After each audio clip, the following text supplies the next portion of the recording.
a missing person case that had baffled investigators for years, until one woman's confession turned everything upside down. In 2003, Sarah Mitchell, a 24-year-old schoolteacher in a peaceful suburban town, went missing without a trace. Her car was found abandoned by the side of the highway, and her belongings were left behind in her home. Her family, desperate for answers, held out hope that she was simply lost or confused. The local police launched an investigation, but all leads quickly ran dry.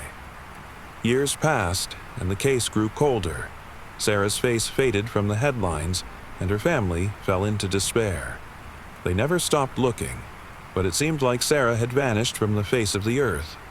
Then, in 2018, 15 years after her disappearance, a woman named Jessica Morgan, who had been living across the country in Oregon, walked into a police station. She was visibly anxious and trembling. She had come to confess something that had haunted her for years. Jessica told the police she had known Sarah well. She explained that she had been involved in an underground drug trafficking ring. Sarah had unknowingly crossed paths with the gang after witnessing a deal gone wrong. Fearing that Sarah would expose them, the group decided to abduct her. Jessica said she had been too scared to speak out at the time, but now, weighed down by guilt, she couldn't live with herself anymore.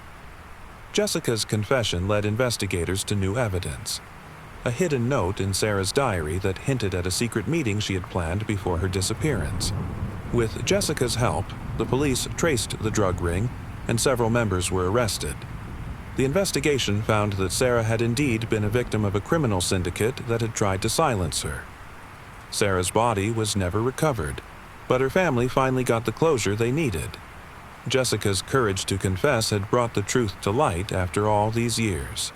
However, the question remained: why did it take 15 years for someone to speak up? Was Jessica simply trying to clear her conscience, or was she hiding something more sinister? As for Sarah, her case was a tragic reminder of how innocent lives can be swept away by forces beyond their control.